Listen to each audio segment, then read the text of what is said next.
After my heart surgery, I reached for my phone and typed into our family chat, my fingers trembling slightly, "Who will pick me up from the hospital?" The response was swift but cold. My son replied, "Call a taxi, I'm watching TV." My wife added, "Stay in the hospital for another month. It's so nice without you." Those words hit me harder than the surgery itself. Later that evening, the news broadcasted my story. By the time I tried calling them back, their 67 missed calls were already unanswered. What I did changed everything. I whispered to myself, a bitter realization, cutting deeper than any incision. Pain struck suddenly like lightning tearing through my chest, splitting it in two. My eyes shot open, assaulted by harsh, sterile light that made my skull throb violently. The world spun around me, nauseating and unreal. Where? Where was I? White walls surrounded me, punctuated by the rhythmic beeping of machines and tubes that snaked from my arms like plastic vines. My body screamed in rebellion as I tried to sit up. Something was horribly, painfully wrong. My chest felt as if it had been pried open with a crowbar. Through the thin hospital gown, I could feel the thick, suffocating bandages wrapped around my torso. "Mr. Thompson, you're awake." A gentle voice broke through my haze. A woman in a crisp white coat appeared beside my bed, her kind eyes magnified behind wire-rimmed glasses. "I'm Dr. Carter, your cardiologist," she said softly. "How are you feeling?" I tried to speak. My voice emerged as a hoarse whisper, barely audible.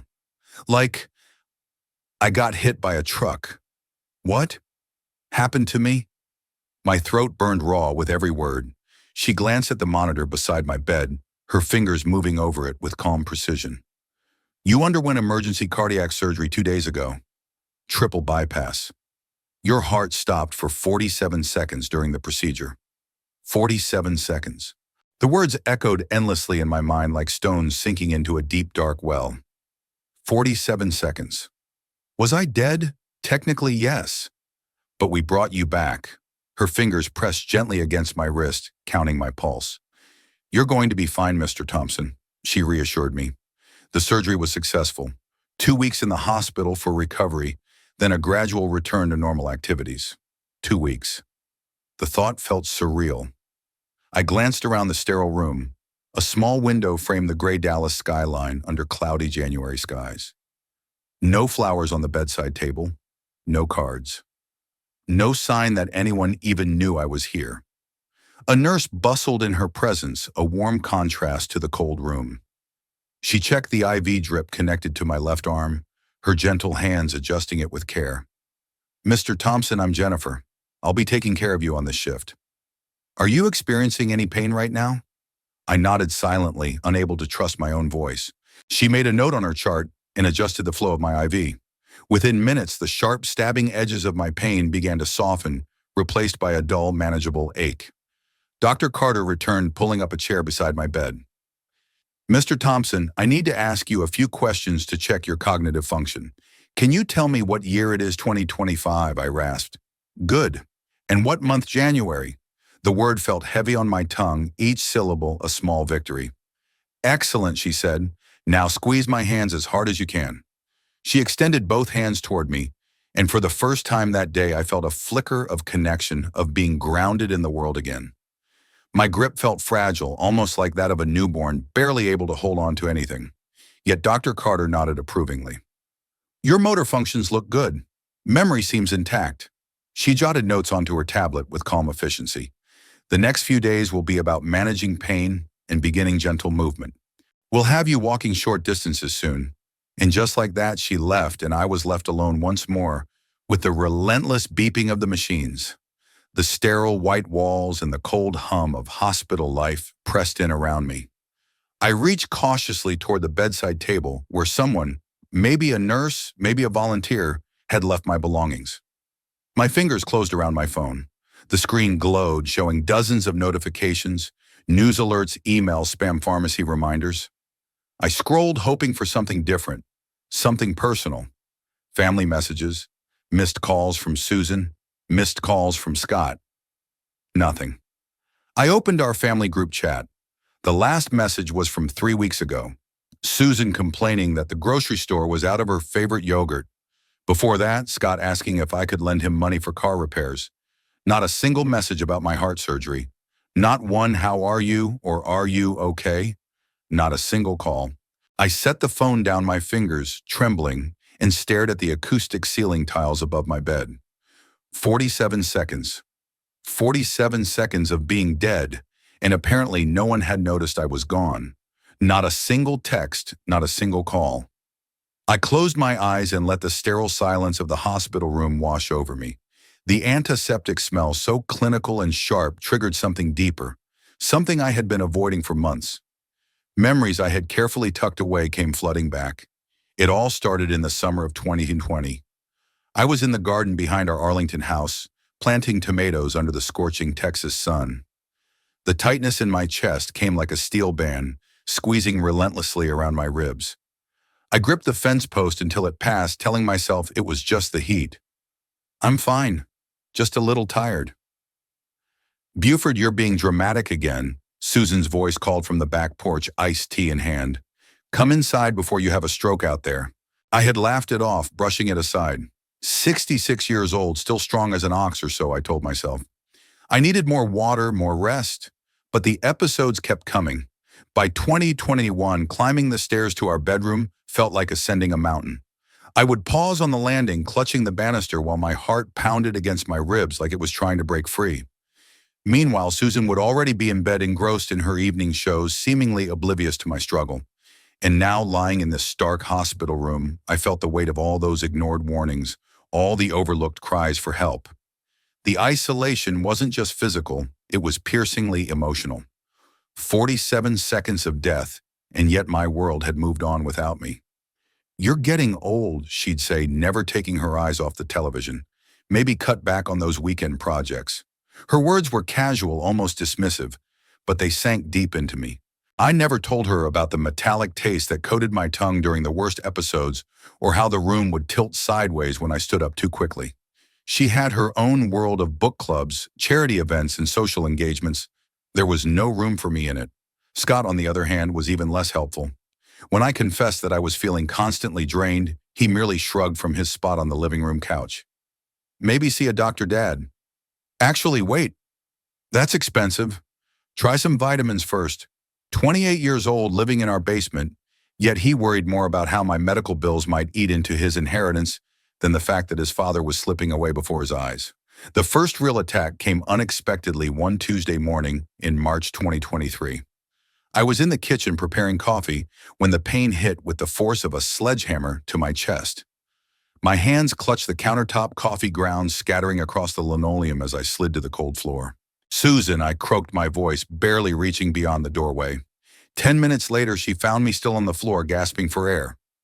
"Oh, Buford, did you fall?" she asked, helping me into a chair, but her attention wavered almost immediately. "I've got my hair appointment in an hour. Are you okay to drive yourself to the doctor?" Her words, intended to check on me, felt hollow. I drove myself to the emergency room instead, hands trembling on the steering wheel of my old Chevy truck. The young doctor who examined me had concerned eyes and steady hands. "Mr. Thompson, you've had a minor heart attack. We need to run more tests." Those tests confirmed what I had feared, but refused to admit years of chest pains hadn't been stress or aging. They were my arteries closing like old rusty pipes. "Without surgery, you have 6 months, maybe less," Dr. Martinez told me in November. "With a triple bypass, you could have 10 good years ahead of you." 10 years. I drove home gripping the steering wheel so tightly my knuckles ached. 10 good years. But for what? To spend them with people who barely noticed I was dying, who couldn't even look up from their own worlds long enough to see me struggling. The sound of the hospital room door opening jolted me back to the present. Nurse Jennifer peeked in her warm smile, cutting through the sterile white of the room. "How are you feeling, Mr. Thompson? Need anything for pain?" I looked at my phone again, the screen glaringly empty of family messages. My mind wandered, replaying old wounds, past neglect, and the lonely reality of survival. Jennifer nodded knowingly, as if reading my thoughts. "Surgery gives people time to think," she said softly. And she was right. Time to think. About life, about who truly mattered, and about the painful lessons that sometimes being alive alone, can teach you better than anyone ever could. Sometimes that hope was a blessing, sometimes a curse. After Nurse Jennifer left, I found myself staring at the family group chat contact on my phone. My finger hovered over it, hesitating, as though it carried the weight of decades. 2 weeks had passed since my surgery, 14 long days of silence emptiness, and the relentless beeping of machines for company. Maybe they didn't know. Maybe the hospital hadn't reached out properly. Maybe, just maybe 45 years of marriage raising a son together counted for something after all. Maybe. The morning of January 29th arrived crisp and clear sunlight spilling through the hospital window, painting the room in hopeful golden streaks. Freedom Day. I packed the few belongings I had with me into the old sports bag Susan had given me years ago for our weekend fishing trips. Each item was folded with care, the reading glasses perched neatly on top, the paperback novel, I'd barely opened the pajamas, that still carried the faint scent of home, familiar and comforting. My chest felt different today. The stitches tugged with every movement, but the unbearable crushing pain had softened into a dull, manageable ache. Dr. Carter had signed my discharge papers with a warm, reassuring smile offering gentle instructions to take it easy over the next month. "You're lucky to be alive, Mr. Thompson," she said during her final check. "Make the most of this second chance." Her words echoed in my mind like sunlight breaking through storm clouds. And yet, my phone remained silent. I checked it for the 20th time that morning. Still nothing from Susan or Scott. 2 weeks of complete silence while I clawed my way back from the edge of death. Maybe they thought I was too fragile to see anyone. Maybe they were planning some elaborate welcome home surprise. Maybe they simply didn't know how to be present when I for once needed them. For decades, I had been the rock of our family. I'd driven Susan to her appendectomy, shepherded Scott to the emergency room after his countless childhood scrapes, fallen asleep in hospital waiting rooms while holding their hands through fear and pain. And now as the patient, the caregiver role had flipped, and I felt more alone than I ever had. I hesitated, then typed a message into our family group chat. "Hi everyone, I'm being discharged today and feeling much better." But the words felt clumsy, heavy with emotion. Too long, too needy, they'd never understand. I deleted it. I tried again. "Hospital is releasing me today. Looking forward to coming home." Still wrong. Too cold, too clinical. Third time the doctor says I can come home today. Would love to see everyone. My finger hovered over the send button. This time it felt different. Balanced, hopeful without pleading, genuine without desperation. A small spark of anticipation warmed me from within. Maybe, just maybe it would be enough to bridge the silence. I pressed send and set the phone down on the bed beside my packed sports bag, trying to steady the trembling in my hands. I barely had time to breathe before the first reply blinked onto the screen. Scott's name appeared first. "Call a taxi. I'm watching TV." I stared at the message, reading it 3 times, hoping my eyes were deceiving me. 47 seconds of clinical death, 2 weeks in intensive care, endless tubes, monitors, and beeping machines marking the fragile thread of my survival. And my son couldn't pause his television show for even a moment.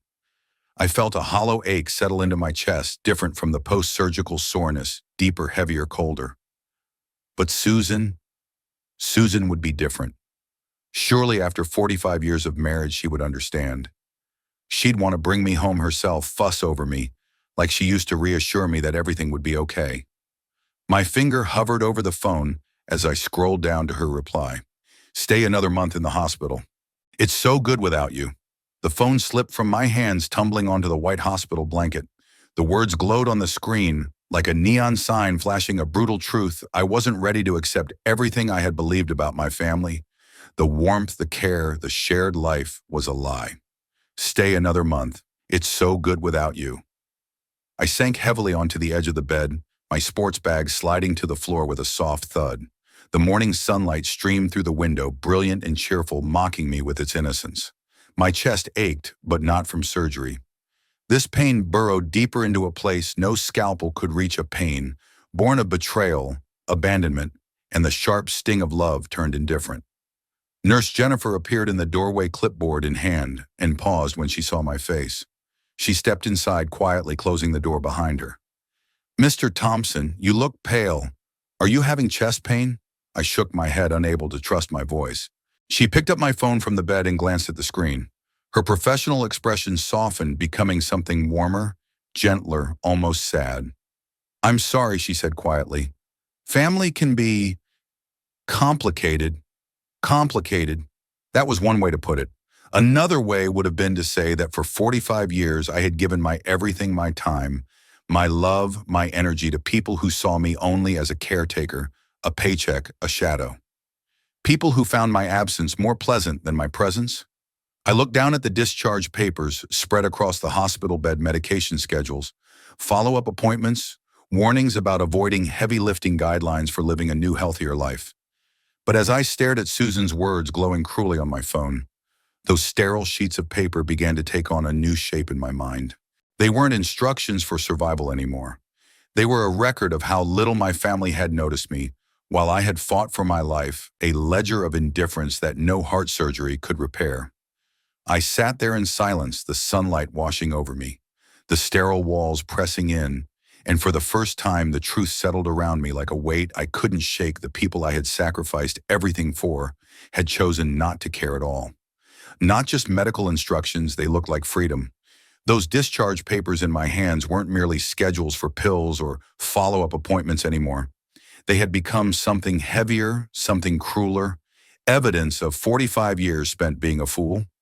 A man who had poured himself into a life, a marriage, a family, only to discover that when it mattered most, nobody had noticed. I stepped out of Memorial Hospital on unsteady legs, each footfall, a reminder that I had nearly died and no one had cared. The sunlight hit my face crisp and sharp, as if mocking the vulnerability I carried inside. A taxi waited by the curb. The driver was a weathered Hispanic man, his eyes kind, and knowing the kind that seemed to have seen too much, yet still held a spark of empathy. "Tough day at the hospital, amigo." "Tough 45 years," he said, his voice warm but heavy. The words slipped out of me before I could stop them, raw and unfiltered. He glanced at me through the rearview mirror as we merged into Dallas traffic. "Surgery," I said, nodding, pressing my back against the vinyl seat. The crinkling of the discharge papers in my lap echoed louder than the city noise outside. And suddenly memories that had long lain dormant surged forward, each one wrapped around a piece of paper I had once clutched in shaking hands. 1982. Scott was just a baby, and I was 25, full of dreams bigger than our tiny Arlington apartment. 2 years of careful saving had gone into buying that motorcycle, a beautiful Harley Davidson that made me feel unstoppable every time I twisted the throttle. But babies need cribs, not motorcycles. "The bike has to go," Susan had said, bouncing Scott on her hip, her voice tender but firm. "We need the money for baby furniture." I polished that chrome one last time before reluctantly posting the for sale sign. $3,000 for freedom, traded away for responsibility. I told myself it was temporary, a mere pause until Scott grew older. The taxi passed a motorcycle dealership, rows of shining bikes reflecting the afternoon sun, and my chest ached not from surgery, but from years of postponed dreams, silent sacrifices, and stolen joy. "Family's tough," sometimes, the driver said, his hand steady on the wheel. "Mine too." Another memory surfaced, sharp and bittersweet. 1995. Susan and I were finally planning our delayed honeymoon, 15 years overdue, but at last within reach. Paris in the springtime. I'd been saving for months, working overtime at the factory, imagining cobblestone streets, cafes, laughter. Then Scott got accepted to college. Europe will always be there. Susan said, tears streaming down her face as she tore the travel brochures into pieces. "Scott's education is more important. 4 years of tuition, dorm fees, books, all swallowed our Paris dreams. My fantasies of freedom, love, and escape were boxed away with all the other postponed pieces of my happiness." The taxi rolled through downtown, the glass towers reflecting the gray January sky. I remembered that same route in 2003, exhausted from pulling double shifts, while Susan stayed home absorbed in her soap operas. And now, 20 years later, I sat in a taxi clutching discharge papers, realizing that some sacrifices aren't just temporary, they accumulate year after year until the weight nearly crushes you. "When do I get to rest?" I had asked her once, collapsing into my worn recliner after 16 grueling hours at the plant. My muscles ached, my back screamed, but the words were more than physical exhaustion. They were a cry from my soul. "When Scott graduates and gets a good job, She had promised eyes bright with the future we were building together. Then we'll finally have time for us. Scott graduated all right. Then he needed help with rent, then a car loan, then seed money for his graphic design business, a dream that crumbled in just 6 months. The memory of that business loan cut the deepest. 2010. I had signed papers putting our house as collateral while Scott sketched wild, confident plans on restaurant napkins. "This is our ticket, Dad. 6 months and I'll pay back everything with interest," he had said. The business lasted 4 months. I spent the next 3 years working double shifts to pay off that debt, stitching together our home and our life while swallowing pride and exhaustion.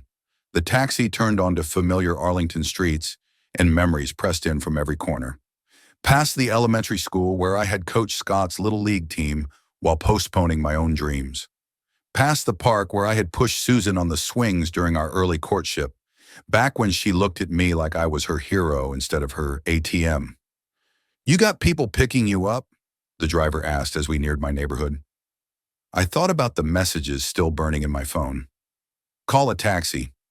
Stay another month. It's so good without you." "No," I said quietly, almost to myself.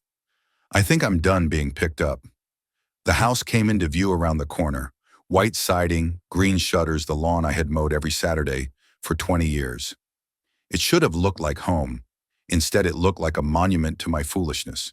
I handed the driver the fare, watching him pull away, leaving me alone with my thoughts and this house proof of a lifetime of servitude, unnoticed, unappreciated.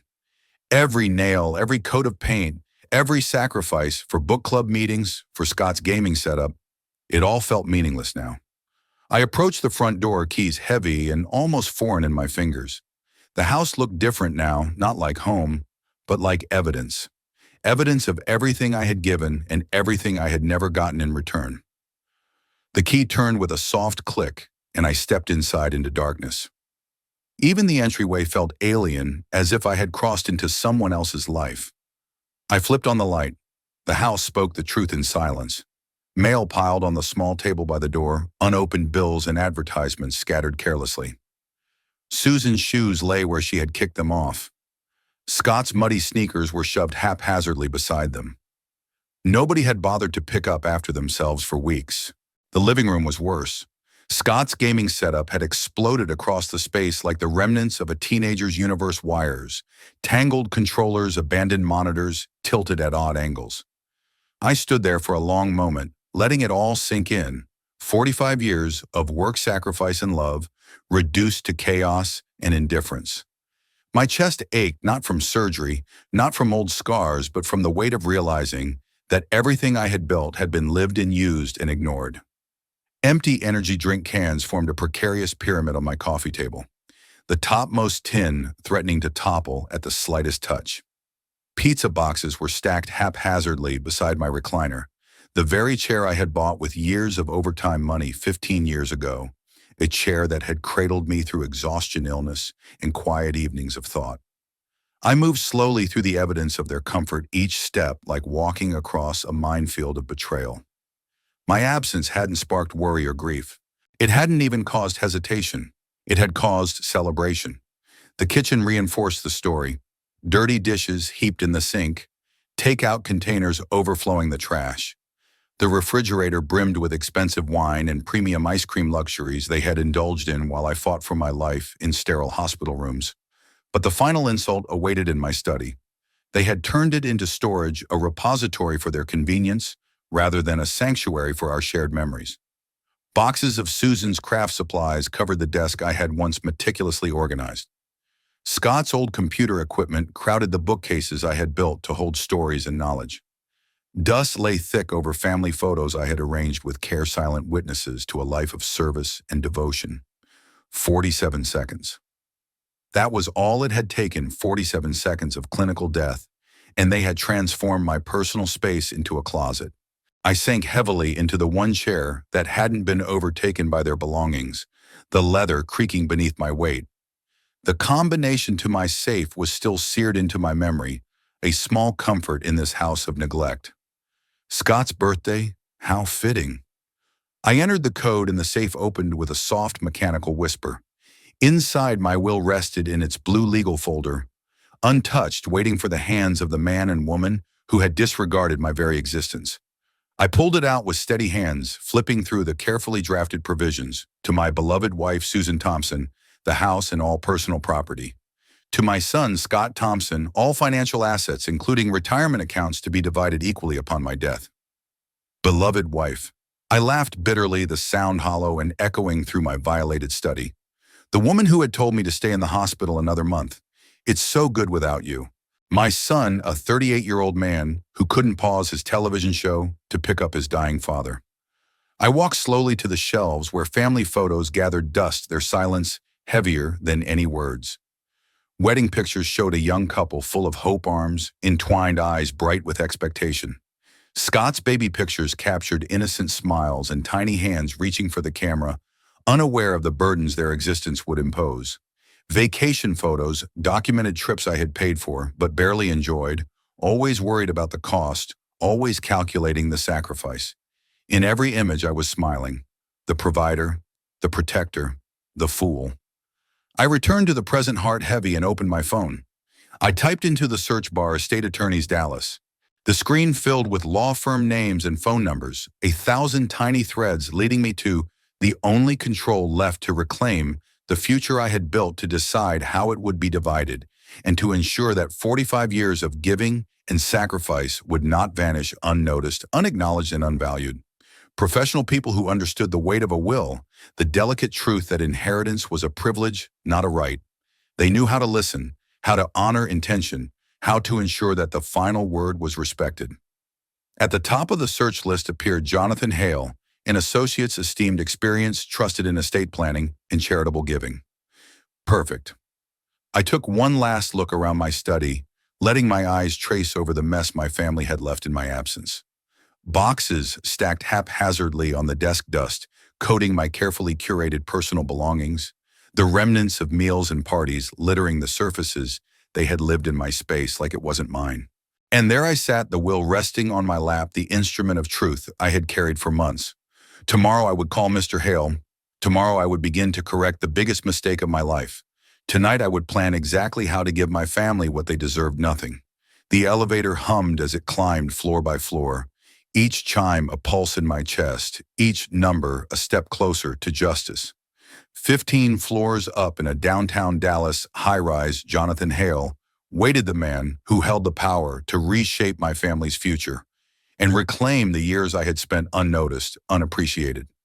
A week had passed since my homecoming revelation, 7 days of meticulous research planning and document gathering. I had found the American Heart Disease Foundation online, a charity devoted to families like mine, families who truly valued the gift of life. The elevator doors parted, revealing a hallway of polished mahogany and brass accents. Hale and Associates, etched in gold on frosted glass doors. I stepped forward. Mr. Thompson, the receptionist, greeted her smile, professional yet warm. Mr. Hale is ready for you. Jonathan Hale's office was a world of light and authority. Floor-to-ceiling windows framed downtown Dallas in muted January light. Law books lined the walls, interspersed with framed degrees from universities I had never imagined attending. He was younger than I had expected, maybe 55, with silver hair that caught the sunlight and eyes sharp with intelligence. Please sit down, he gestured to a leather chair across from his imposing desk. I understand you want to make significant changes to your estate plan. I settled into the chair, the folder of documents balanced carefully on my knees. I want to leave everything to charity, I said, my voice steady. Nothing to my family. His eyebrows rose slightly. That's quite a substantial change. May I ask what prompted this decision? I told him everything: the surgery, the 47 seconds of death, the 2 weeks in the hospital without a single call or message. I told him about walking back into my home to discover the parties, the neglect, the chaos my family had created while I had fought for my life. Hale listened quietly without interruption, his pen moving across a yellow legal pad. Mr. Thompson, I must ask, are you making this decision in anger? He said finally. Sometimes after a medical crisis, people... I opened my folder, pulling out printed emails, bank statements, and medical records. This isn't anger, I said firmly. This is clarity. He studied the documents, carefully nodding. You are thorough. The American Heart Disease Foundation is an excellent choice. They provide housing for families of cardiac patients, fund research and support recovery programs. People who truly understand the value of life. Exactly, I said, unlike my family. Hale leaned back slightly. We could structure this as a charitable remainder trust. You'd retain lifetime use of your home, receive a modest monthly income, and upon your death, everything transfers to the foundation. Perfect. My chest felt lighter as the idea took shape, a plan finally matching the justice I had carried in my heart for weeks. At last, I had control. At last, the years of sacrifice and unnoticed devotion could be honored not by those who had ignored me, but by people who understood the gift I had spent my life giving life itself. I could live comfortably, my future secure, all while knowing my family would inherit exactly what they had earned, nothing more, nothing less. What about your wife and son? Hale had asked gently, as though testing the limits of decency. Even a small bequest might soften the blow. The words left my mouth sharper than I intended. They're adults. Time they learn to support themselves. Hale studied me for a long, quiet moment, weighing the determination in my eyes. Then he nodded. Very well. This will take about an hour to draft properly, he said, adjusting his glasses. Are you certain about this course of action? I thought of Scott's text. Call a taxi. I'm watching TV. I remembered Susan's words, cold and deliberate. Stay another month. It's so good without you. A pulse of anger surged, then settled into clarity. I had never been more certain of anything in my life. The next hour passed in a blur of legal terminology and document preparation. Hale's secretary entered with witnesses, 2 paralegals, who had never seen me before, unaware they were about to witness the rewriting of 45 years of assumptions. Hale laid the documents before me. This revokes all previous wills, he explained, his tone calm but firm. Upon your death, your home and all assets transfer to the American Heart Disease Foundation. You retain lifetime residence rights and a modest monthly stipend. I read every word twice, savoring the precision. No mention of Susan, no provision for Scott, just clean, unassailable legal language that would transform my family's comfortable expectations into a reality they would never have imagined. The signing ceremony was surprisingly simple. 3 signatures, 2 witnesses, 1 notary stamp. 45 years of devotion, sacrifice, and unappreciated labor condensed into black ink on white paper. It was elegant in its justice, quiet in its finality. I'll contact the foundation this week, Hale said, handing me the certified copies. They'll want to meet with you, discuss media announcement possibilities. Media announcement. The word sparked a thrill I hadn't realized I was holding back. Public recognition for charity, public embarrassment for my family. The foundation offices are in this building, he continued. 12th floor. Their media coordinator, Rebecca Mills, is excellent at handling these kinds of stories. I stood sliding the certified copies safely into my jacket pocket, a tangible proof of years of clarity and resolve. At the door, Hale shook my hand with a respect that felt almost personal. You're giving a generous gift, Mr. Thompson. The foundation helps hundreds of families every year, families who deserve help. Unlike mine, I replied quietly, a smile tugging at the corner of my mouth. The hallway seemed almost illuminated as I walked back toward the elevator. Behind me, Hale's office held the machinery of justice, a calm, methodical force. Ahead, the foundation offices waited 3 floors down, ready to turn private satisfaction into public vindication. The time had come to transform quiet, meticulous planning into a message that would echo far beyond these walls. Private justice would become public truth, and the world would finally know the measure of my family and my life. 3 floors down, the foundation offices hummed with the quiet energy of morning. Phones rang, keyboards clicked, and volunteers moved briskly between cubicles. Time had come to turn private justice into a public message. The elevator doors slid open to reveal a bright reception area filled with sunlight and decorated with posters promoting heart health. Smiling faces of families whose lives had been touched in stories of survival and recovery. The air smelled faintly of coffee and optimism. From a corner office, Rebecca Mills emerged, radiating a combination of business efficiency and genuine warmth. I'm Rebecca Mills, media coordinator, she said, extending her hand. Thank you for choosing our foundation. Her office reflected her professionalism and passion. Awards lined the walls, interspersed with framed newspaper clippings, chronicling successful fundraising campaigns and impactful stories. She understood instinctively the power of narrative the way a single story could inspire, educate, and move people. Please sit down, she gestured to a comfortable chair across from her desk. Your attorney mentioned you want to make your donation public. Tell me about your situation.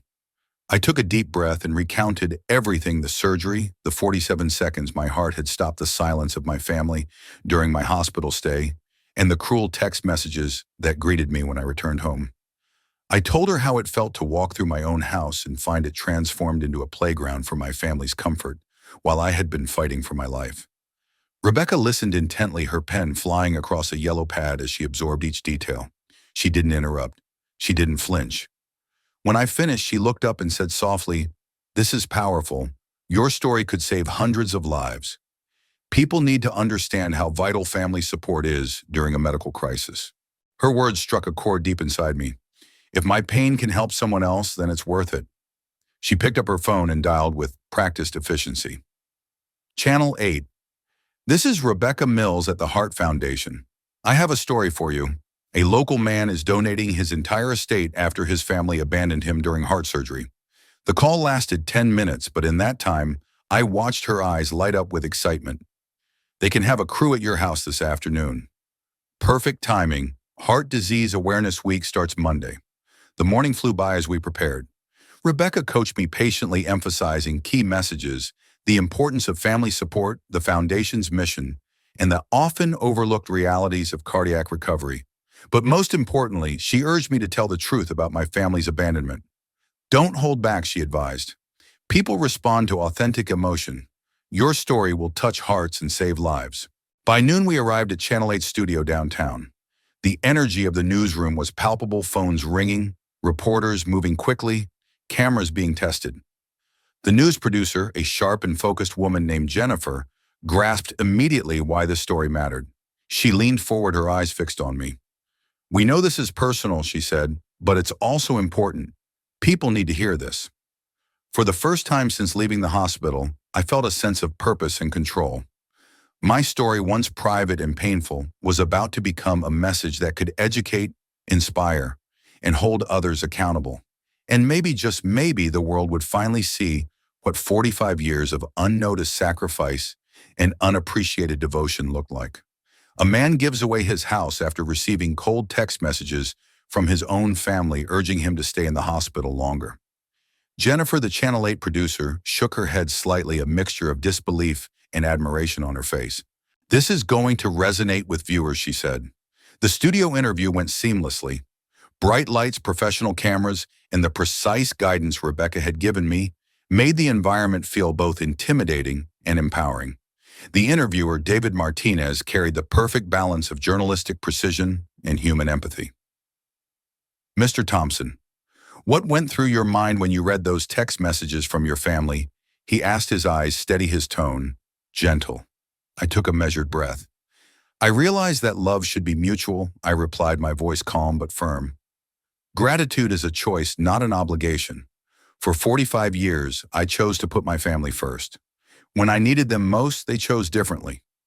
He leaned forward slightly. "And why donate specifically to heart disease research?" "They saved my life when my heart stopped for 47 seconds. I said, my gaze unwavering. "My family didn't seem to care whether I lived or died. This donation ensures that other families unlike mine can receive support when life is at its most fragile." After the studio segment, the crew followed me back to my Arlington home. Neighbors peeked cautiously from behind curtains as the Channel 8 van pulled into my driveway. Cameras rolled, capturing every angle of the house that would soon belong to the foundation, a symbol of both generosity and justice. Inside, David asked more personal questions as the cameras documented my home. We sat in my living room, the very space where Scott had expanded his gaming setup during my hospitalization, a living testament to neglect. "This is where you recovered after coming home from the hospital," David said softly, letting the gravity of the situation sink in. "This is where I discovered they'd been living comfortably without me."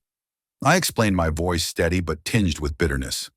"Having parties, ordering expensive food, and using my study as storage while I fought for my life." The camera panned across family photos on the mantle. Wedding pictures, Scott's graduation vacation memories, all funded by my sacrifices, all witnesses to my unrecognized devotion. Do you have any regrets about this decision? David asked, his tone gentle, almost reverent. I looked directly into the camera lens as if speaking to every viewer who had ever been taken for granted. My only regret, I said slowly, is that it took me 68 years to understand my own worth. The crew wrapped up filming by late afternoon. David shook my hand with genuine respect. This will air tonight at 6 o'clock. I expect other stations will pick it up as well. That evening, I dined quietly at a downtown restaurant, my phone buzzing intermittently with messages from Rebecca about social media preparation and the Foundation's online campaign. At exactly 6 o'clock, the television in front of me flickered to life. The news anchor introduced the story with perfect dramatic timing. A Dallas area man is making headlines tonight after donating his house to charity, but it's the reason behind his generosity that has everyone talking. My face filled the screen, calm, dignified, unwavering, as I recounted the truth about my family's abandonment and my journey through medical crisis. The segment included footage of my home, my explanation of the foundation donation, and Rebecca's commentary on the importance of supporting cardiac patients and families. The restaurant was quiet, but I could feel the energy shift around me. Other diners glanced repeatedly at the television, then at me, a mixture of astonishment and admiration in their eyes. For the first time in decades, I felt seen not as a provider, not as a caretaker, not as a man taken for granted, but as someone who had claimed his own worth publicly and irrevocably. Some of the diners glanced at me with expressions of sympathy, others with what seemed like outrage on my behalf. A few shook their heads, whispering to companions unable to hide their astonishment. Through the entire dinner, my phone remained silent. Rebecca had instructed me to let the story breathe, to allow it to spread organically before checking social media reactions. By tomorrow, she had predicted, your story will be everywhere. As I drove home that night, the city lights reflecting off the windshield, I couldn't help but wonder, had my family seen the broadcast yet? They watched the local news religiously, usually complaining about the weather, arguing over political coverage, or critiquing the anchors. Tonight, however, the story was about them, their own cruelty laid bare before thousands of strangers. Tonight, they would realize that the comfortable life they'd built on my sacrifices was about to unravel. The garage door opened to reveal the same house I'd left that morning. The exterior looked unchanged, the white siding gleaming faintly in the porch light, the green shutters neat and familiar, but everything inside and in their lives had shifted. By morning, Scott and Susan would finally understand that 45 years of taking me for granted had caught up with them, and the consequences were irreversible. I turned off the television and went to bed, sinking into the mattress with a sense of peace I hadn't felt since before the surgery. For the first time in decades, sleep came easily. The evening news played softly in the Thompson living room as mere background noise.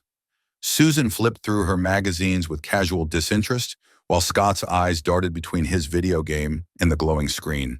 Pizza boxes were stacked haphazardly on the counter, soda cans littered the coffee table, and the faint smell of leftover snacks filled the air, a testament to how comfortably they had settled into life without me. Another boring day, Scott muttered, fingers mashing the buttons on his controller. Nothing ever happens in this stupid town.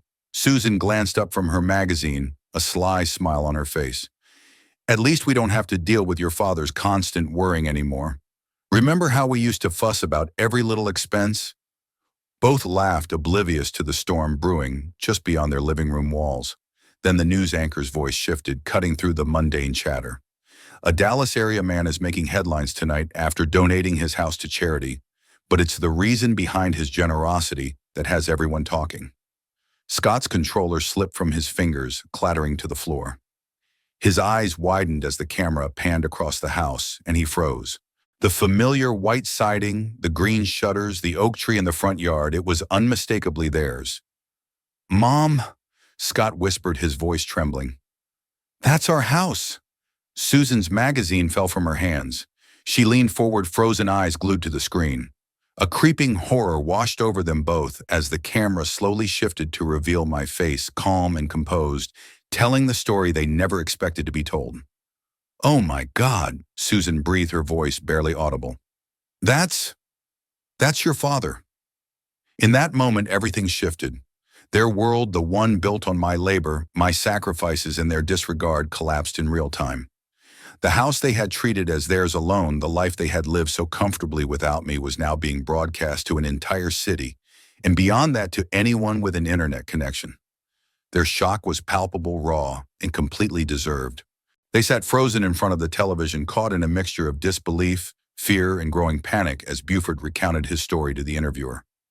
Heart surgery, clinical death for 47 seconds, weeks of silent hospital recovery, and most devastating of all, abandonment by the very people who claimed to love him.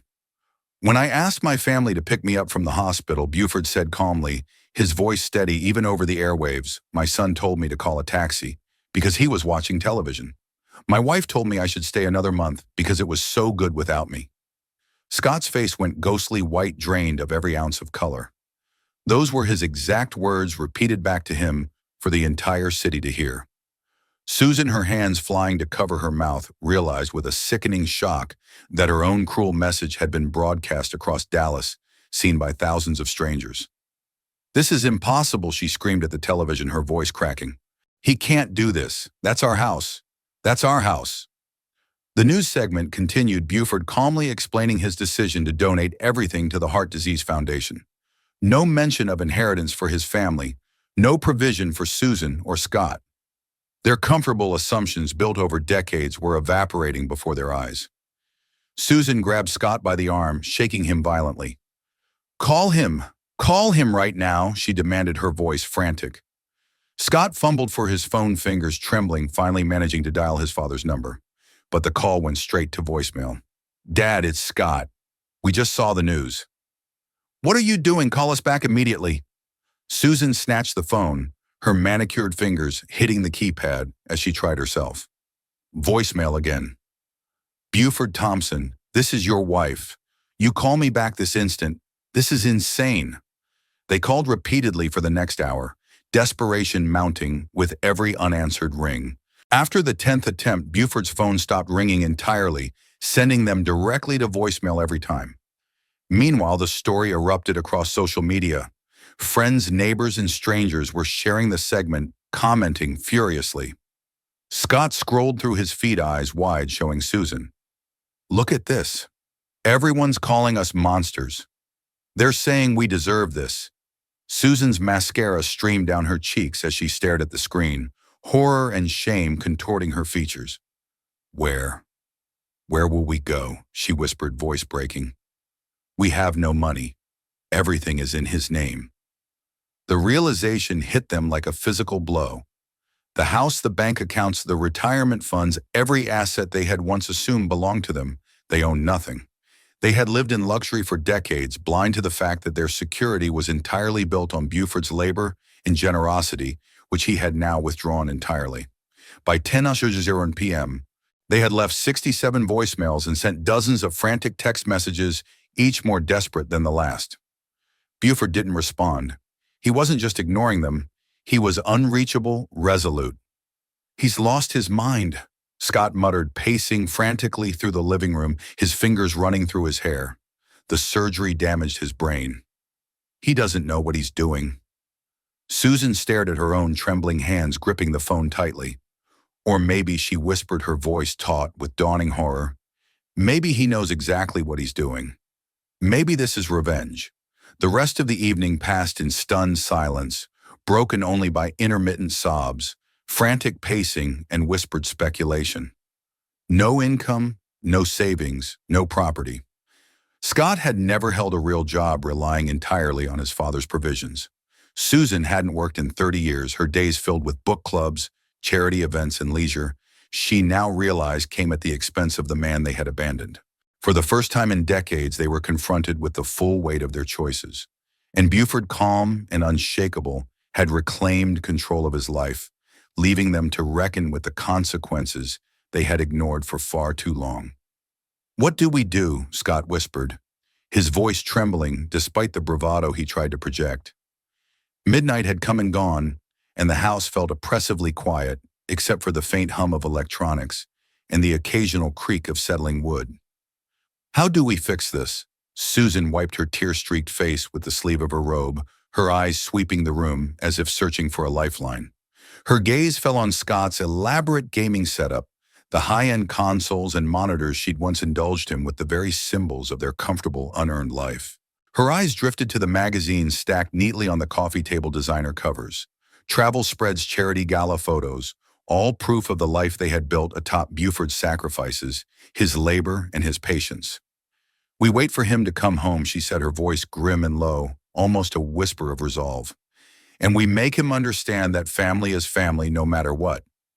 They stationed themselves strategically in the living room, eyes fixed on the driveway, hearts hammering with a mix of fear and anticipation. Susan brewed coffee, the aroma filling the tense silence, trying to ward off sleep that might make them vulnerable. Scott kept his phone charged, ready to dial, redial, leave messages, whatever it took to regain control. Neither of them slept that night. Hours crawled past, punctuated only by the occasional distant car, the ticking clock, and the hum of neon lights outside. They rehearsed lines, imagined arguments, and visualized excuses that might persuade him to change his mind. But deep down, a gnawing dread took hold. Something fundamental had shifted.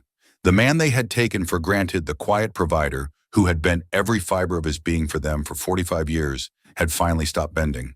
He was no longer theirs to manipulate. The reality settled in like ice in their veins. Susan sat by the front window, coffee trembling in her hands, each sip tasting bitter with anxiety. Behind her, Scott paced in tight, agitated circles, phone clutched like a lifeline, powerless against the storm they had unleashed. Then the sound of a key turning in the front door lock froze them both in place. Their breath caught. This was it, the moment of truth. Buford stepped through the doorway at 8:30 a.m., calm, deliberate, the very picture of unshakable composure. He hung his jacket on the hook by the door, each movement slow, measured, almost ceremonial. Scott surged forward, desperation cracking the edges of his bravado. "Dad, what is this madness? We're your family." Buford's voice was calm, almost conversational, a quiet storm under its surface. "Family," he repeated, each syllable deliberate. "When I was in the hospital fighting for my life, did either of you call even once?" "We were busy," Susan blurted, voice quivering with feigned indignation, but the cracks in her composure betrayed her. "You know how hard it is to manage everything without you?" she continued, trying to sound convincing. "So hard." Buford's tone remained steady even, but his eyes were ice sharp enough to cut through their excuses. "Because it was so good without me." He finished each word weighted with the memory of betrayal, the 2 weeks of silence, the text messages that had shattered his trust. Scott's prepared arguments crumbled under the intensity of his father's gaze. That was a joke," he stammered. "We didn't mean it seriously." Buford walked past them, his every step deliberate, toward the kitchen, his presence commanding the space. 67 phone calls last night, he observed, his voice carrying a hint of cold amusement. "Funny how you can find time to call when your inheritance is threatened." They followed him like desperate satellites, voices overlapping in a chaotic plea. "Dad, please listen to reason," Scott shouted. "Buford, you're not thinking clearly," Susan cried. "The surgery affected your judgment. We love you. We've always loved you." But Buford didn't turn. He didn't falter. He walked calmly into the kitchen, leaving their protests trailing behind him, their panic filling the room like empty echoes. The house, once their playground and comfort zone, now felt like a stage for their humiliation, the audience to the reckoning they had ignored for far too long. Buford moved with a calm, almost ritualistic precision as he filled the coffee maker, measuring the grounds, pouring the water, setting the timer, all with methodical care. Every motion was deliberate, controlled, and utterly indifferent to the increasingly frantic pleas echoing behind him. Susan's voice rose, cracking with desperation, each word an attempt to pierce the wall of cold detachment surrounding him. She reached out, grabbing his arm, hoping to anchor him, to elicit any flicker of the man who had spent 45 years bending over backward for their comfort. Buford looked down at her hand, his gaze sharp, unyielding, and utterly devoid of the warmth she remembered. The chill in his eyes forced her to release him immediately. "You have 24 hours to leave this house," he said quietly, almost conversationally. The words landed like physical blows. Susan staggered backward, her knees weak, disbelief painted across her face. Scott's face drained of color, lips parting in a silent gasp. Where, where will we go? Susan whispered, barely audible. We have no money. That's no longer my problem. Buford replied, his voice flat, every syllable cutting through the air with surgical precision. There was no anger, no shouting, no dramatic flourish, only complete emotional detachment. And it was more terrifying than any temper he had ever shown. This wasn't the husband who had spent decades putting their comfort above his own health and happiness. This was someone entirely different, someone resolute, someone they no longer controlled. You can't do this, Scott's voice cracked, rising to a shout. I'm your son. This is my home. Buford turned to face him fully, slow, deliberate eyes locking with his son's. Your home, he said evenly, his tone calm but lethal. When did you last pay a mortgage payment, a utility bill? When did you contribute anything besides dirty dishes and constant demands for money? Scott opened his mouth, but no words came. The truth was stark, undeniable, crushing. Susan's mind raced. She tried a different approach, forcing tears to her eyes, voice trembling with false tenderness. Honey, I know we made mistakes, but 45 years of marriage has to count for something. It did count, Buford replied, pouring his coffee with careful attention. It counted for everything, until you showed me exactly how little I meant to you. Susan's desperation intensified, palpable in the way her shoulders shook and her lips quivered. We can change. Now will be different. We'll appreciate you. Buford's gaze did not waver. He shook his head slowly, his tone even almost mournful in its finality. For how long? Until the next time you need something? Until I'm too old, too sick, too weak to be useful. I'm 68 years old. I don't have time to wait for you to become decent people. He walked to the kitchen table, seated himself, deliberately opened the morning newspaper, and sipped his coffee as if the two of them weren't screaming at him. The foundation will take possession next month, he said without lifting his eyes from the paper. You have until then to find somewhere else to live. Scott slammed his hand on the table, anger and disbelief merging in a futile gesture. This is our house too. Buford remained calm, almost gentle in his reply. Check the deed. Check the bank accounts. Check any legal document you can find. Everything is in my name because I earned it while you lived off my labor. The morning sun streamed through the kitchen window, bathing the room in a stark, unforgiving light. It illuminated their total powerlessness, the years of assumed security collapsing in a single immutable truth. For 45 years, they had believed Buford's generosity was infinite, that his patience was unending, that he would always provide. They had been wrong. Susan sank into a chair, the weight of reality crushing her understanding. Finally, the magnitude of what she had taken for granted. Scott stood frozen, his gaze fixed on the table, watching his inheritance vanish with every word his father spoke. Buford stood reaching for his coat, his movements measured, deliberate. When I come back from my walk, he said, voice calm, eyes unflinching. I expect to see packing boxes. He glanced at his watch. 9 o'clock exactly, he added, then walked toward the door without hesitation. Dad, wait. Scott called desperation, breaking through his shock. Buford paused only slightly, then spoke over his shoulder without turning. 23 hours and 58 minutes. The door clicked shut behind him, leaving Susan and Scott in stunned silence, confronted with the terrifying finality of their father's resolve. The door closed behind him with a soft, almost imperceptible click, leaving Susan and Scott alone with the wreckage of their comfortable assumptions. The silence that followed was heavy, almost tangible, broken only by the faint creak of the ceiling fan in the kitchen. For 45 years, they had lived believing Buford's patience, generosity, and presence were constants, an unshakable safety net. Now that illusion lay shattered around them like broken glass. Outside, Buford walked down the familiar street he had called home for 20 years. Each step felt lighter than the last, as if decades of resentment, of being taken for granted, were dissolving with every footfall. The crisp morning air filled his lungs, invigorating, almost intoxicating in its sense of freedom. Through the kitchen window, he could see Susan and Scott frozen in stunned silence, their motions frantic, yet hesitant, a mixture of disbelief and dawning horror. Just as he realized, had a strangely peaceful feeling. By the time Buford returned from his walk, the packing boxes were already stacked neatly by the front door, a testament to the seriousness with which they had taken his ultimatum. Through the front window, he observed Susan frantically wrapping delicate dishes in newspaper, her movements jerky as though each fragile item mirrored her own precarious position. Scott, on the other hand, made multiple trips to the car, hoisting monitors towers and the detritus of his gaming empire with grim determination. Buford settled into the rocking chair on the front porch, coffee in hand, positioning himself with a clear view of the controlled chaos unfolding before him. The morning sun glinted off the rooftops, the sky crisp and clear, almost mocking in its perfection, a stark contrast to the storm of desperation below. He took a slow sip of his coffee, eyes narrowing slightly, savoring the clarity of the moment. This was new beginnings, not for them, but for him. "Dad, this is your last chance." Scott's voice cracked as he struggled with a heavy computer monitor veins straining in his forearms. "We can fix everything." Buford didn't even look up from the newspaper resting on his lap.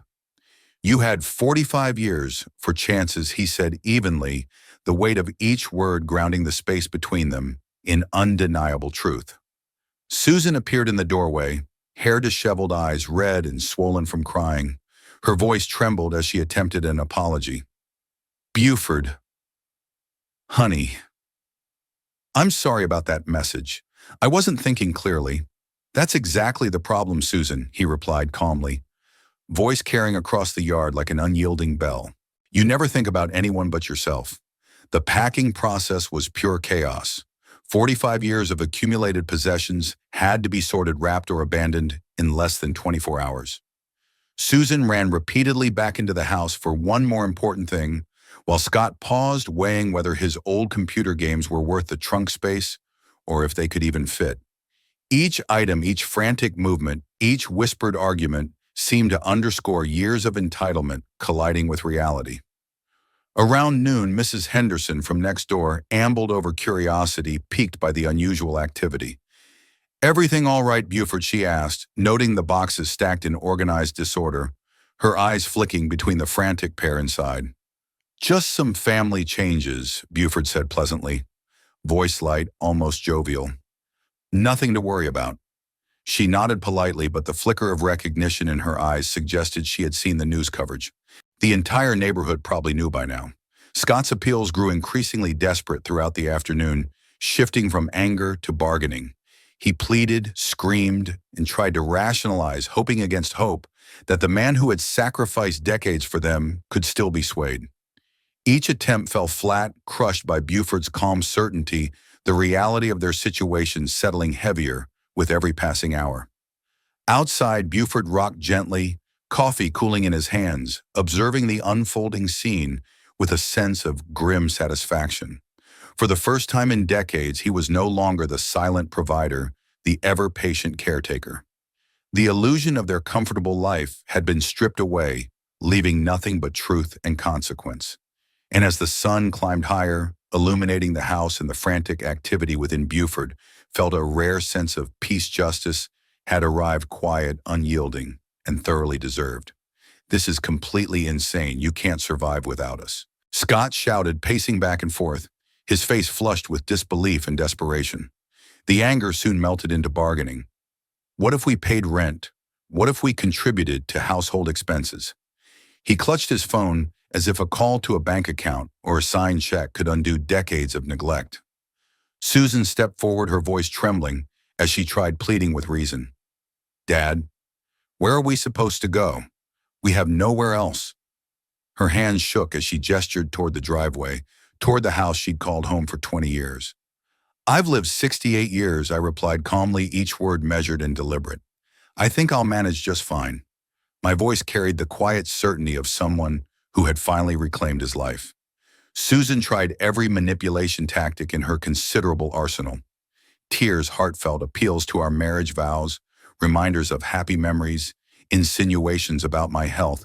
She even hinted at the toll my solitary life might take. None of it moved me.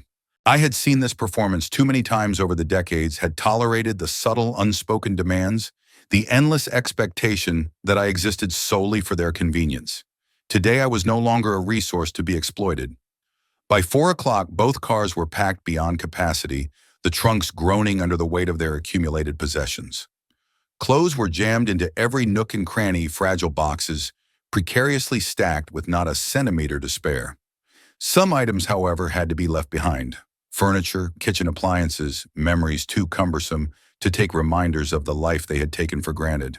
"We'll be back," Scott said, his voice a mix of bravado and helplessness as he loaded the last box into his trunk. "You can't keep us away forever." "You're welcome to visit," I said, my voice calm but resolute. "After you call first and ask permission." Susan stood by her car keys dangling from her fingers, staring at the house she had called home for 2 decades. For a fleeting moment, a twinge of sympathy flickered in my chest. Almost she whispered, voice breaking, "I never thought it would end like this." "Neither did I admitted quietly. "I thought you'd learn to appreciate what you had." At exactly 6 o'clock, 24 hours after my ultimatum, both cars pulled out of the driveway. Susan's cheeks glistened with tears. Scott's jaw was set in stubborn anger, but they were gone. The street was empty, the sound of engines fading into the distance, leaving me in the rarest, most precious of circumstances, complete solitude. I settled into my rocking chair on the porch and watched the sun sink below the horizon. For the first time in 45 years, I was entirely alone. The silence was profound, restorative. Inside the house felt cavernous rooms echoing with my footsteps. No blaring television, no arguments over money, no constant demands for attention or validation. I was finally free to breathe, to exist for myself alone. Drawn by a sense of anticipation, I wandered into my study and opened the desk drawer, where I had hidden travel brochures for 2 decades.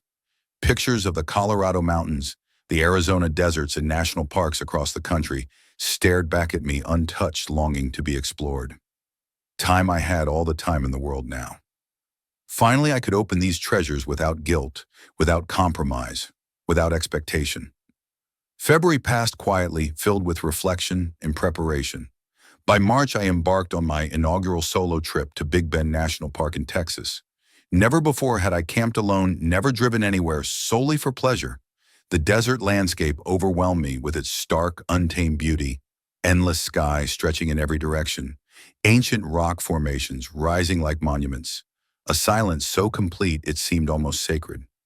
One evening, as flames danced in the campfire, I met Tom, a retired teacher from Oklahoma. "First time out here?" he asked, noting the gleam of my brand new camping gear. "First time anywhere." Just for myself, I admitted, smiling at the realization. "I'm 68, and this is my first trip just for pleasure." Tom laughed, the warmth of his voice blending with the crackle of the fire. "Hell, son, it's never too late to start living for yourself." I leaned back in my camp chair, letting the firelight play across my face. For the first time in decades, I felt the profound exhilaration of living unbound, of existing not for others, but for myself. The past, with all its sacrifices, betrayals, and disappointments, had finally given way to a future defined by choice, freedom, and the simple, unapologetic joy of being alive. April carried me to the towering peaks of Colorado. I'd upgraded my camping equipment, investing in sturdy gear that made me feel prepared for the challenges ahead. The mountain roads tested my stamina, the thin air pressing against my recovering heart, but the gentle hikes through fragrant pine forests gave me a vigor I hadn't felt in decades. Each step, each breath reminded me that I was alive not for anyone else, but for myself. That month, I discovered a new passion: photography. I bought my first real camera in decades, a tool to capture the wild beauty surrounding me.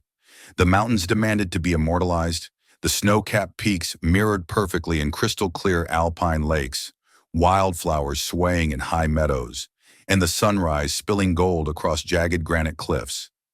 Each frame I captured seemed to reflect a new layer of freedom I'd only just begun to experience. May brought more than landscapes, it brought connection. Sarah, a widow from Denver, introduced herself at a senior hikers photography group. She was patient and spirited, teaching me advanced techniques for composition and lighting while we trekked along trails at elevations my cardiologist would have forbade 6 months earlier. We talked for hours, discussing shutter speeds and angles, life stories and regrets. One morning, as I adjusted my lens for the perfect shot of a sunlit meadow, she smiled and said, "You're glowing." Dr. Carter confirmed it during my checkup. "Your recovery is remarkable." What's changed? She asked, eyes wide. I smiled, finally able to speak the truth aloud. Everything. I'm finally living for myself. My work with the Heart Disease Foundation deepened throughout the spring. Rebecca featured my travel photos and newsletters showing other patients that life after surgery could be a grand adventure, not just a cautious survival. Your story has already saved dozens of families, she told me over coffee one June morning. They're learning to value each other while they still can. But the moments I cherished most were the quiet conversations with new heart patients, men and women staring down the fear of surgery, isolated and trembling. I shared everything with them, the medical facts, yes, but more importantly, the emotional journey. Family support matters, I told them gently, but self-respect matters more. You must learn to live for yourself even if others fail to understand your worth. Summer brought longer, more ambitious trips. Arizona's deserts bloomed with colors that defied expectation. Utah's Red Rock Canyons challenged my eye and patience alike, while New Mexico's ancient ruins whispered of history stretching back centuries. At 68, I felt healthier and more alive than I had at 58. My body had strengthened with every hike, every breath of fresh mountain air. My spirit had transformed, unburdened by decades of obligation and disappointment. Tom and Sarah became my traveling companions, fellow explorers of both terrain and self-discovery. We met at different parks, shared tents and campfires, and swapped stories beneath vast star-strewn skies. For the first time in my adult life, I had friends chosen for shared passions, not familial obligation or duty. One evening, watching the sunset over Zion National Park with Sarah, she turned to me thoughtfully. "You're like a different person. What were you like before?" I laughed softly, shaking my head. Tired, very, very tired. Back home, Rebecca's team managed my social media presence, documenting my journey for others to witness. Photos of an older man discovering joy in nature, climbing mountains, laughing around campfires, learning to cherish the simplest moments began to circulate. People were inspired not by wealth or fame, but by a man reclaiming his life, proving that it was never too late to start truly living. Stories of family healing and personal growth began pouring in from every corner of the world. Heart patients shared their own struggles with distant or disengaged family members. Adult children confessed that they recognized themselves in Scott's old behavior, the way they had taken parental love for granted. Spouses wrote about patterns of unconscious selfishness, realizing how often devotion had been overlooked or dismissed. Comments came not just from Dallas, but from Europe, Asia, and South America, a chorus of voices resonating with the same lessons I had learned: honesty, responsibility, and the courage to live authentically. July ended, and I found myself returning to Arlington, not out of obligation, but because I wanted to. The house that had once felt like a prison now welcomed me like a sanctuary. It smelled faintly of polished wood and morning sunlight, carrying the echoes of freedom I had fought so hard to reclaim. I sat in my favorite coffee shop downtown reviewing my Colorado photographs, the memory of golden sunrises and crisp pine air filling me with quiet satisfaction. A shadow fell across the table, interrupting my thoughts. I looked up and saw a familiar figure standing hesitantly nearby. Scott. He looked different, cleaner, more adult somehow. The loose gaming attire of old had been replaced by well-fitted business casual, his posture confident yet measured, as if he had learned the weight of responsibility in the months since eviction. "Dad," he said, voice uncertain, almost tentative. "Could I sit down for a minute?" I gestured to the empty chair across from me, curious about the transformation before me. 6 months had passed since that life-changing day, and my son now looked as if he had aged 5 years, but in the best possible way. Healthier, more grounded and alert. "You look well," he said, settling into the chair. His tan skin and bright eyes reflected energy I hadn't seen in him before. "Travel agrees with me," I replied with a small smile, closing the photo album, but leaving it open on the table. "How are things, Scott, different?" he admitted, pausing, as if carefully weighing each word. "I found a job, a full-time position, at an advertising agency downtown. I design marketing materials, Dad, and I rented a small apartment, nothing fancy, but it's mine. I pay my rent, buy my groceries, do my own laundry." I nodded silently, approving. The pride I felt wasn't loud, but it settled deep in my chest. "That's good, son." Scott pulled out his phone and showed me pictures of a modest studio apartment, clean and organized. Sparse furniture, yet everything had purpose, everything had order. Even the sunlight streaming through a small window seemed to echo the change in his life. "How's your mother handling things?" I asked, cautiously curious but prepared for the tension that had lingered before. "She's learning to live independently," he said, looking down at his hands. "Got a job as a sales clerk at Macy's. Has her own place too. We don't see each other much. Both too busy working." I sipped my coffee studying this new version of my son. The entitlement, the carelessness of the past had been replaced with humility, responsibility, and self-reliance. A man was emerging from the boy I once worried about endlessly. "Dad," he said suddenly, voice quiet but firm, "I'm not asking for forgiveness. I just wanted you to know that I've changed. I've been forced to and I had to. I understand now what it means to be responsible, what it means to respect someone who gave you everything." I leaned back in my chair, the weight of 6 months of transformation settling over both of us. There was no bitterness, no resentment, only recognition. Recognition that life at any age could be rewritten, lessons could be learned, and even the most stubborn hearts could evolve if they were willing to face themselves honestly. "I'm not asking to move back home," Scott said quietly, his eyes steady.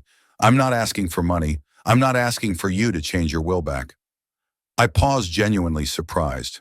For decades, I had expected resentment, demands, even anger, but not this. "Then, what are you asking for?" I prompted, curiosity and cautious hope mingling. He hesitated, then exhaled slowly. "A chance to prove I've changed." He admitted, his voice soft but sincere. Maybe, maybe we could have coffee sometimes. Like this, if you want to." I smiled faintly and reached for my Colorado photo album. I showed him pictures of jagged peaks, reflective alpine lakes, wildflowers blooming in high meadows, the sun casting golden light across granite cliffs. I told him about my hikes in thin air, the crisp scent of pine forests, camping under endless stars, and the friends who had taught me photography at elevations my cardiologist would have warned me against just months before. His astonishment seemed genuine. "I never knew you wanted to do any of this," he said softly, almost reverently. "I never had the chance to find out myself." Scott nodded slowly, absorbing more than I expected. "I've been thinking a lot about that," he said. "About how much of your life you gave up for us. About how we just took it for granted." His voice broke slightly, but there was no bitterness, only recognition. "The foundation work keeps me busy too," I said, showing him a recent newsletter featuring my story, my travel photos, my adventures, the lives of heart patients and families I had helped through the lessons I'd learned. "Are we a cautionary tale now?" he asked half jokingly. "More like a learning opportunity," I said, smiling. "For everyone involved." We talked for another hour. He shared stories from his job deadlines that tested him, clients who challenged him, the satisfaction of earning his own paycheck. I listened, proud and quietly amazed at the growth he had achieved in such a short time. He asked about my travels, genuinely curious about the places I'd been and those I planned to visit next. "I understand if you don't want a relationship," he said, as we prepared to leave. "I understand if trust has to be rebuilt slowly, but I wanted you to know that I get it now. What we did to you, how wrong it was." I walked him to the parking lot. His older sedan gleamed under the afternoon sun. Nothing fancy, but clean and well-maintained evidence of someone learning responsibility and care. "Scott," I said as he reached for the door, "maybe we could do this again in a month or so." His smile was cautious but hopeful. "I'd like that," he said softly. I clarified gently, "No promises about anything else. I'm not changing my will back. I'm not looking for the father-son relationship we should have had. But maybe we can build something new, something healthier." "I understand," he said, and then after a beat he added, "And Dad, I'm glad you're happy, finally." I watched him get into his car, noting how carefully he checked his mirrors, how he signaled at every turn. Small things, yes, but details that spoke volumes about the person he had become. The afternoon sun warmed my shoulders as I walked back to my car. Tomorrow I planned a trip to Arkansas to explore the Ozark Mountains. Next month, maybe Maine to capture fall foliage in its full glory. My phone buzzed with a text from Tom. Sarah found a great campsite in Utah for October. You interested? I typed back immediately, absolutely. Send me the details. 6 months ago, I had been a dying man ignored by the people I had sacrificed everything for. Today I was alive, healthy, free, and surrounded by people who chose to be in my life, who sought joy and adventure alongside me, not obligation or expectation. For the first time in decades, I felt truly unshakably alive. The difference I had discovered over these past months was everything.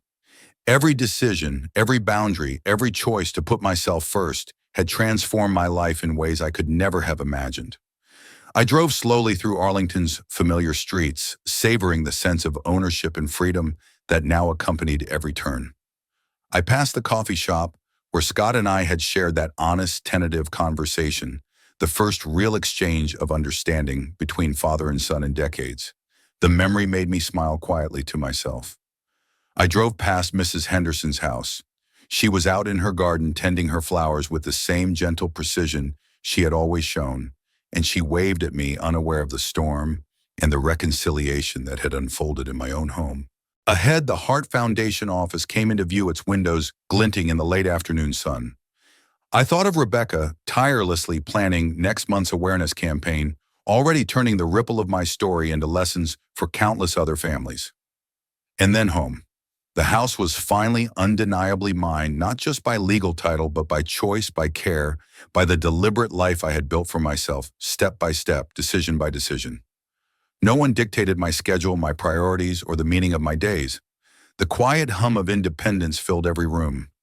Some stories end with grand gestures, dramatic confrontations, or tearful reconciliations. This story ended differently. It ended with something far more valuable, the quiet, steady satisfaction of a man who had finally learned to value himself as much as he once valued others. And perhaps in that newfound clarity lay the possibility that love could grow again, not out of obligation, guilt, or routine, but from mutual respect, understanding, and choice. The sun was setting as I pulled into my driveway, painting the sky in the exact shades I had chased across Colorado. Deep golds melting into soft, rose, warm amber, fading to tranquil lavender. Beautiful, peaceful, and entirely unapologetically my own. I took a deep breath, letting the air of freedom fill my lungs. The road ahead was uncharted, yes, but it was mine to explore. For the first time in decades, I felt the exhilarating power of life lived on my terms. If you enjoyed this story, please like this video, subscribe to the channel, and share your impressions in the comments. To listen to the next story, click on the box on the left. Thank you for watching, and remember, it's never too late to choose yourself.